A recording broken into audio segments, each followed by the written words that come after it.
The Theater Company of Lafayette presents Treasure Island by Robert Louis Stevenson, directed by Madge Montgomery. Today's episode, Dead Men Tell No Tales.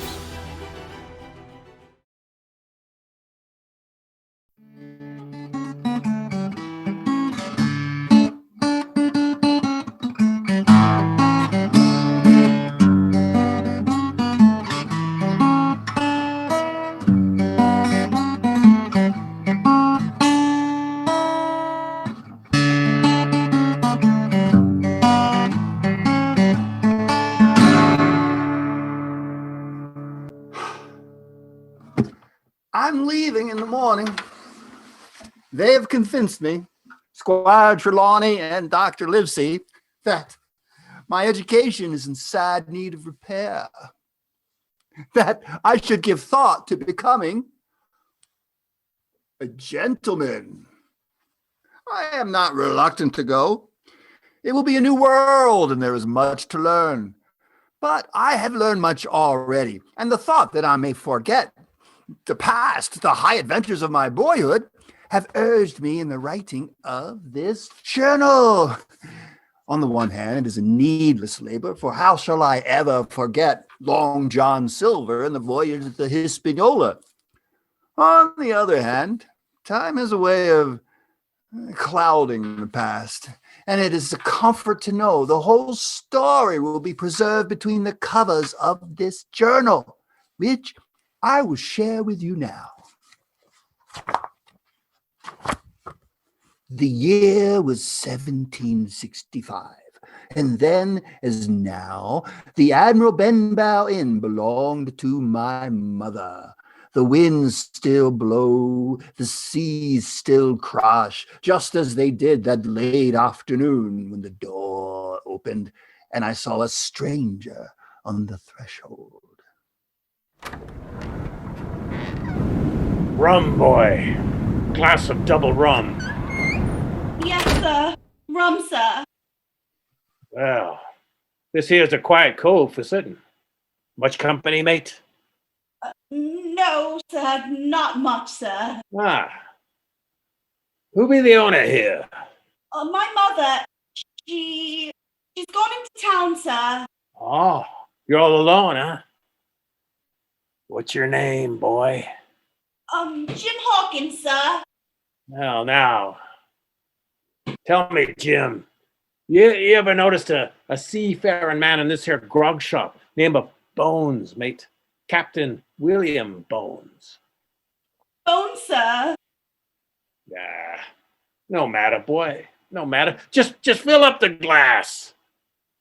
He drank, threw me a coin, and left the inn. When I was sure he was gone, I dashed up the stairs. And then he asked for you, Captain, by name, sir. Captain William Bones. What sort of man, Jim? A one-legged man? No, but he had a terrible scar on his face. Blackdog. When you see Blackdog, boy, you can be sure the man with one leg ain't far off. Rum, Jim. Fetch me rum. But I can't, sir. I promised Dr. Livesey. Come on, boy. I said rum. But you know what he told you. He said it would kill you. Rum for the blood, boy. I got to get me strength again. I dared not leave the inn, yet I could not stand there watching the old captain die before my eyes. I had to go for Dr. Livesey. I ran to the door, and as I flung it open, a man loomed up before me. Before I could move, his fingers like iron closed on my wrist. Now then, boy, take me to Captain Billy Bones or I'll break your arm. The man was blind. In his free hand he carried a Norby stick held high as if to strike. I led him across the room, but Captain Bones scarcely raised his eyes. He just sat there as if in a trance. This is Captain Bones, sir. It's a friend come a-calling, Bill. It's Pew. Pew with a gift from your old shipmates. Blind pew. He dropped a piece of paper on the table. Then he grinned, and with no further word, found his way alone out the door. On the scrap of paper was a black spot and 2 words. Until dark, it says, Jim. The black spot. Until dark. I don't know what you mean. They won't get it out of me. What's rightful mine is mine. Give me your hand, mate. We'll do that one-legged man yet. Help me, Jim.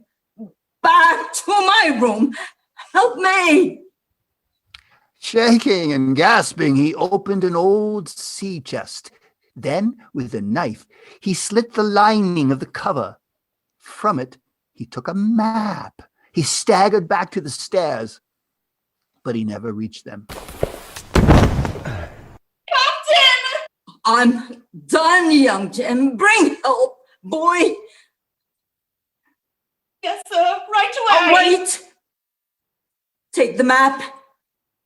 Keep the map. They may be back for it, but not a word about it, here? Yes, sir.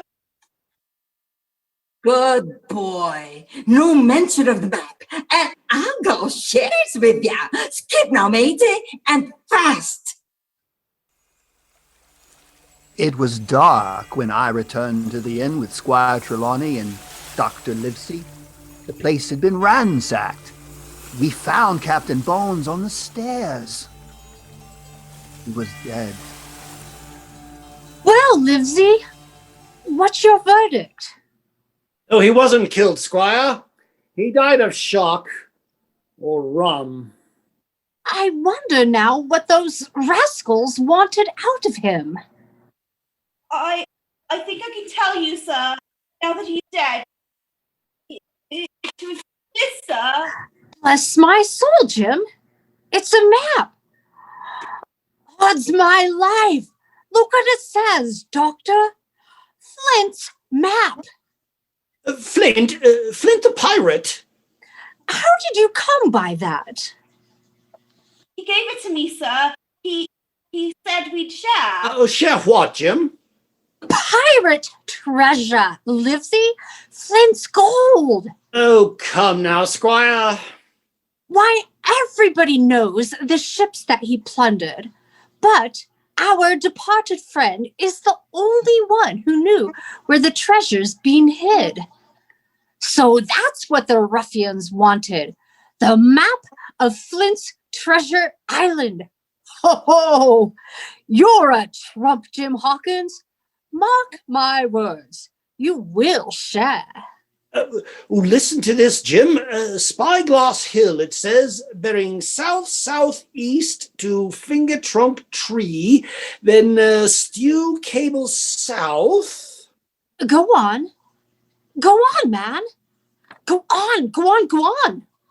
There to larboard, due northeast to foot of White Crag, 10 paces east, a chest of 700,000 pounds.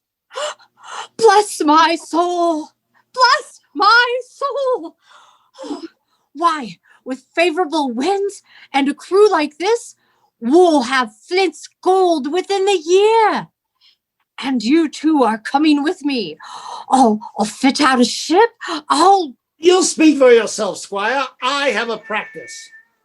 Hang your practice. Do you think I'd go to sea without a ship's doctor? Oh, furthermore, you assume this map is authentic.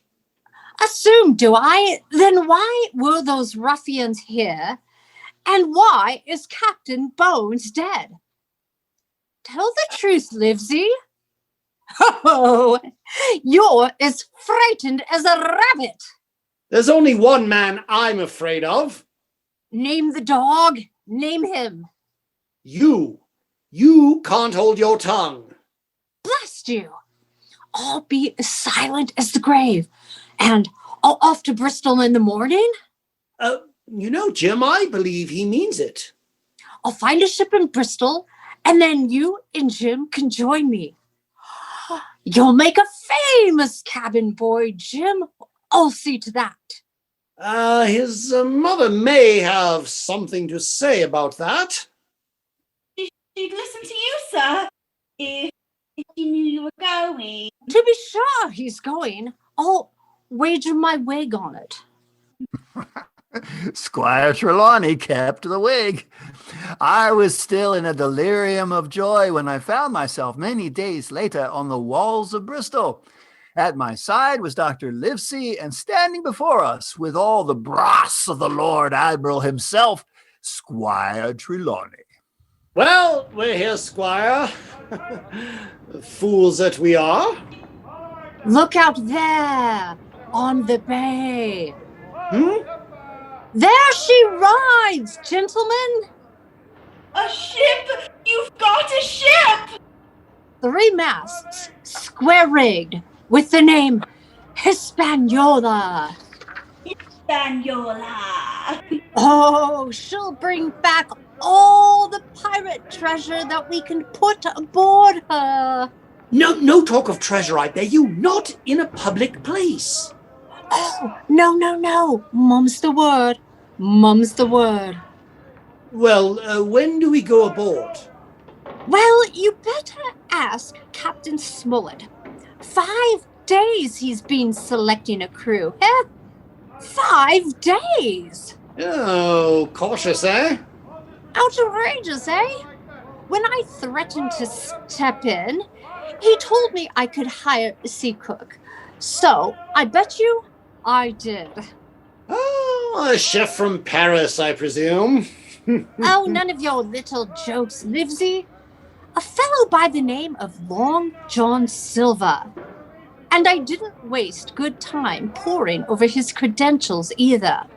All I needed was one taste of his ham and his buttered eggs.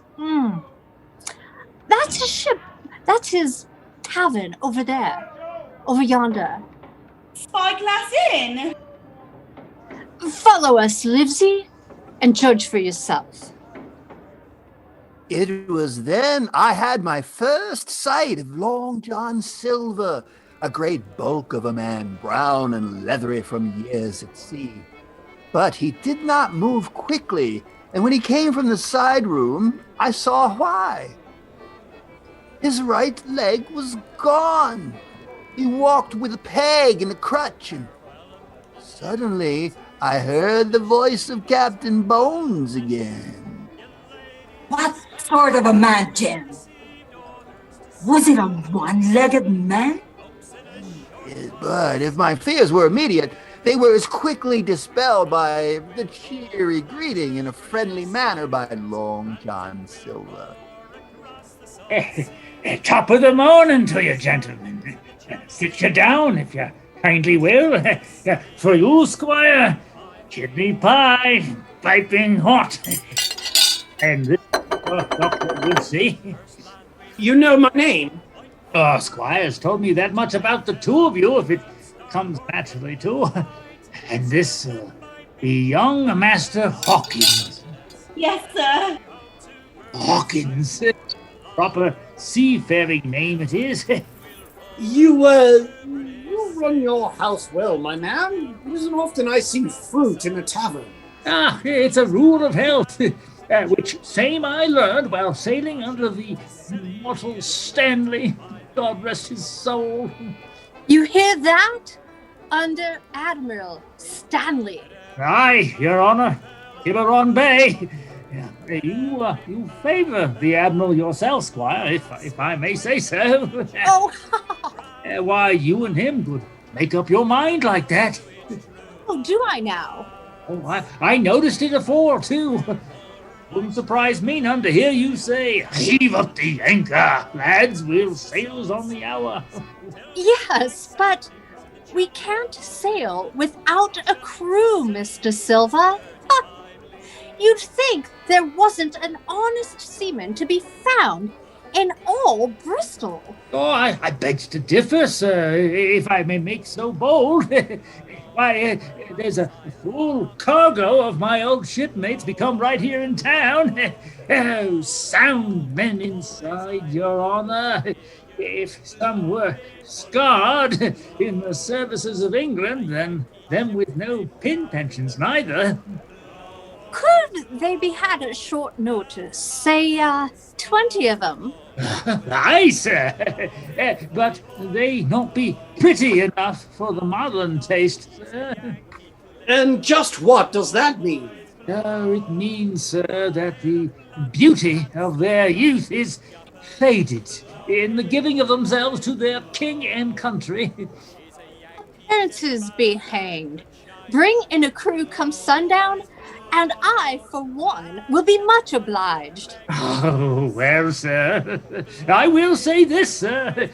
I knows every seaman in these parts like the palm of my hand. Excuse me, Mr. Silver.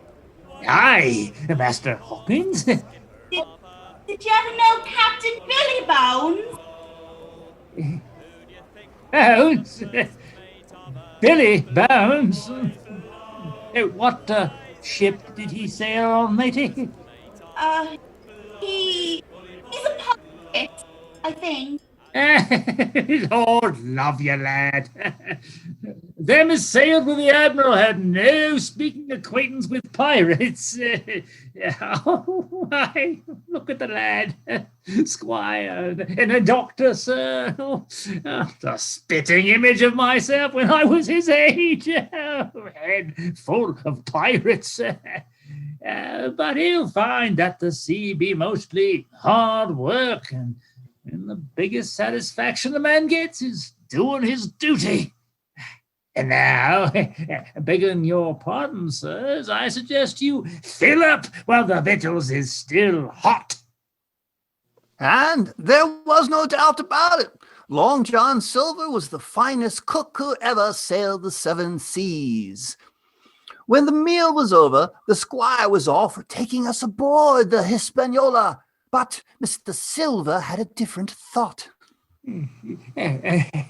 I've been thinking, Squire, could you spare me the services of Master Hawkins? Just for today, I mean. What on earth do you... I've more on my hands putting the inn shipshape for the new owner, sir, and there's the crew you've asked me to... Oh, yes, to be sure. Stay here, Jim, and lend him a hand. This way, Dr. Livesey. Don't worry, Jim. We'll be back for you before night. Now then, lad, suppose you come with me into the galley. We can talk free there, each to the other. Pieces of 8, pieces of 8, pieces of 8. Why, that's a parrot in there. And an evil-minded bird she be. Hey, you old Bumbo, belay. You old Dumbo. Belay, pieces of 8, pieces of 8. I said belay. Dead men tell no tales. Pieces of 8. Swear in front of a gentleman. Is she yours? Aye, lad. Captain Flint, I calls her, after the famous buccaneer. 'Twas the pirates who taught her how to swear. You want to know about pirates, Jim? Ask Captain Flint. Only I'll wager is how you can't make her to talk. Go on, lad. Try. Captain Flint. Pirates! Belay, dead men tell no tales. Pieces of 8, pieces of 8. Oh, you did it. You made her talk. Strike me down. Smart as paint you are. Smart as paint, blow me down. Pieces of 8. Mr. Silver, look, there out the window. Hi, lad. That man, there on the quay. be someone you know? Blackdog, he's a pirate. I know he is. Pirate? Don't leave, matey. I'll call all hands and run him down. Run him down. Pieces of 8. Pieces of 8. Please don't let him get away. There be a pirate, young lad says. Do your duty, Ahoy! men. Here we go. The men left the tap room. Through the window, I saw them hail Blackdog. He turned quickly and ran, the others after him. But I could not help but thinking that they were letting him escape. He got away, lad. Too quick he was. A pirate. What was he doing here, I wonder? Who's a pirate? Who's a pirate? He got away. Don't know. Black dog.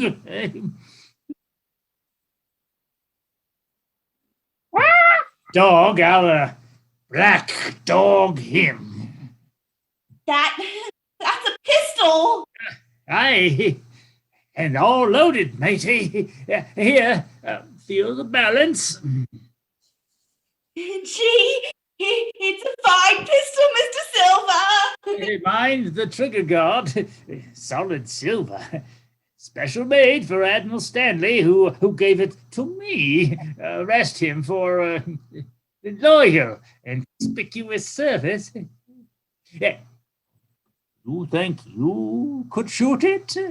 Yes, sir. I might have known. Smart as paint, just like I said. Put the pistol in your pocket, boy, and if you capture lights on that there black dog, repel boarders. Repel boarders.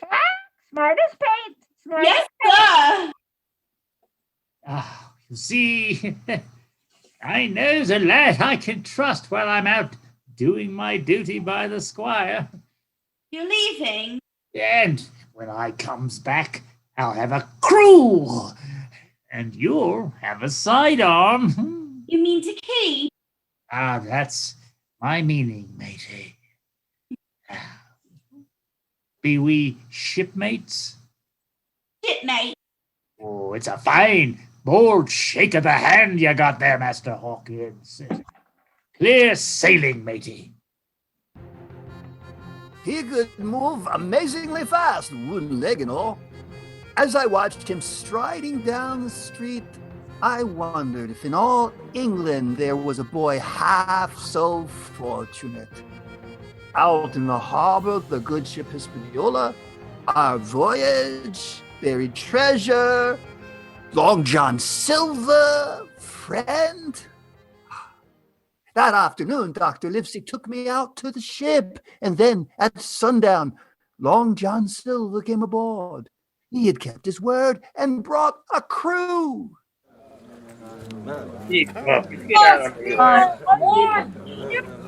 Blimey, a bilge rat, no less. Like I said, Squire, Fine tub. they ain't Like when I were pretty, in Flint but they knows the sea. Line up, chum, so's he can look you over. Come out of me way. They were an ugly lot, all right. Captain Smollett wanted nothing to do with them. But the Squire insisted, and every one of them was signed aboard. Then, Captain asked the Squire and Dr. Livesey to come into his cabin. I'll speak plainly, gentlemen. I don't like this cruise, and I don't like the men.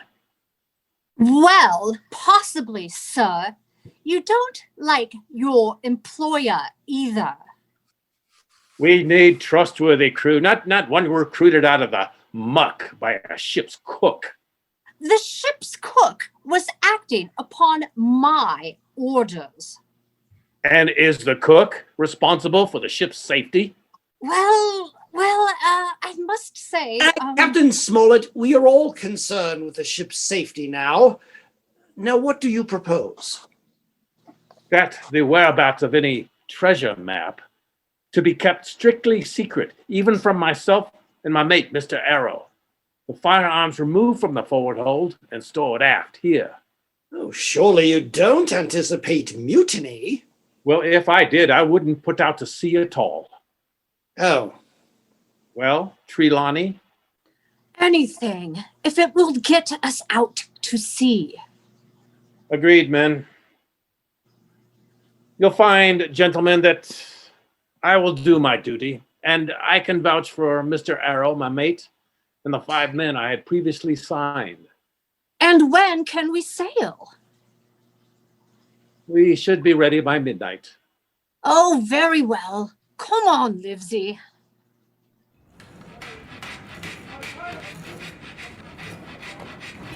Hang it all, man!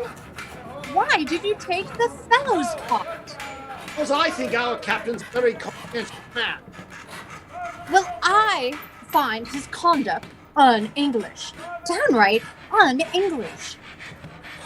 That night, in the full of the moon, the Hispaniola belied out to the wind. Our voyage had begun. I stood watching the lights of Bristol disappear. And then I was aware someone had lowered a hand down on my shoulder. Look hard, Jim Hawkins. It's many a day afore you see Bristol Harbour again. Oh, and you'll see other sights, matey. Things you'll never forget, as long as you be alive.